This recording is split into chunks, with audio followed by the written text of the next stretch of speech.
Before Clinton was shooed into office, he had to compete against a host of other Democratic candidates. The media focused on 4 of these candidates, but Larry Agran was a 5th candidate the press did not report on. There's no makeup here?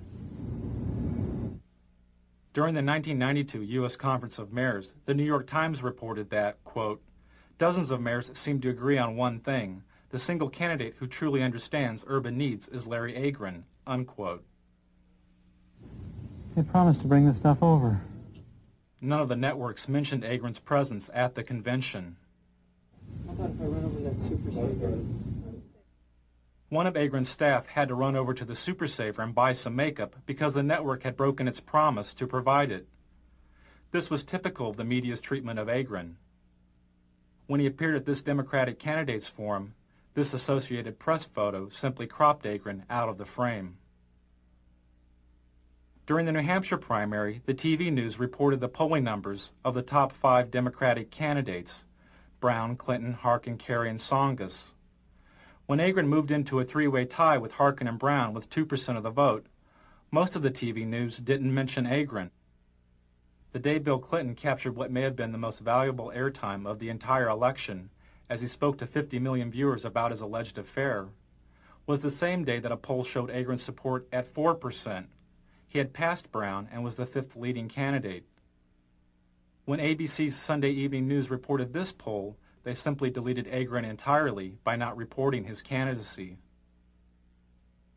During the New Hampshire primary, Agran's only live commercial TV appearance was through this satellite feed to ABC's Nightline. But the Nightline program wasn't directly about the election. When Agran complained to news executives about his lack of coverage, he was told he had not earned the right to media exposure because he had not received enough media exposure. And on stage, the 5 major contenders for the Democratic presidential nomination. Although Agran was on the ballot in nearly half the country, he was barred from most televised debates, including this one sponsored by the League of Women Voters. He couldn't meet one of the League's main criteria, which was, quote, recognition by the national media as a candidate meriting media attention, unquote. Good evening and welcome to the Democratic presidential candidates debate on urban America.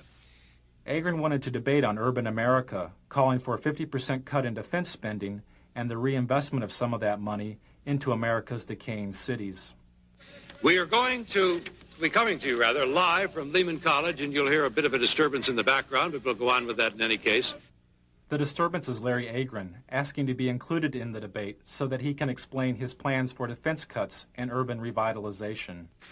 Transfer of President Ferdinand Ferrer, and Mr. President, I suggest you wait for just a moment till the man is quieted or chooses to quiet down.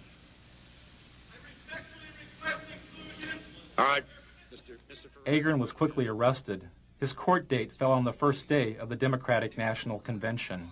During this campaign, but very little said about the problems facing America's cities. Tonight, we'll change all that. Without media exposure and the debates, Agran couldn't quickly receive federal campaign funds, and his candidacy lost momentum. You look all right on camera. What's that? You look all right. There's no hot spots. Really? Okay. Well, you just got a mustache that shows through here.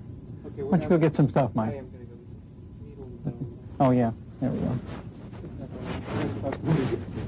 Campaign funds.